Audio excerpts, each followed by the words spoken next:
God's perspective on man.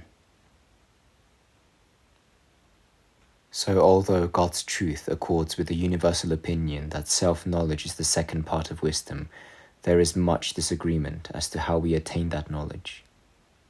For the carnal mind holds that man attains a thorough knowledge of himself when, relying on his own understanding and ability, he resolves to do his duty, and renouncing all forms of evil, endeavors to do what is right and honorable. However, the person who carefully measures himself by God's standard finds nothing to give him inner confidence, and the more closely he studies himself, the more dejected he becomes, until bereft of hope, he has nothing to help him lead a well-ordered life. This is not, however, to deny that our nature contains some seed of nobility which should prompt us to follow righteousness and integrity. For we cannot reflect on our earlier origin or the purpose of our creation without being pricked and goaded into thinking about God's eternal kingdom. Yet this awareness can do nothing to lift our spirits.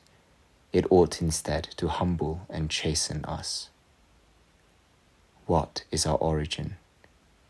Is it not the thing from which we have fallen? What is the purpose of our creation? Have we not left it far behind? So now all that remains for us is to ponder our miserable condition and to groan, and in our groaning to sigh for the dignity we have lost.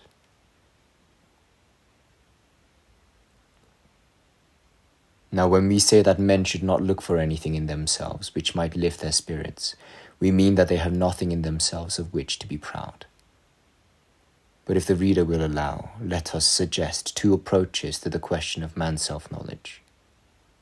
Consider, first, the end for which man was created and endowed by God with exceptional gifts. This thought should encourage him to contemplate the life to come and should make him want to serve God. In the second place, we ask man to judge his true wealth, or rather, his penury. Once that is clear to him, he will be utterly dismayed, reduced, as it were, to nothing.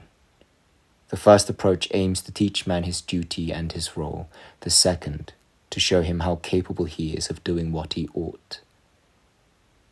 We will discuss each approach in its place as our argument unfolds.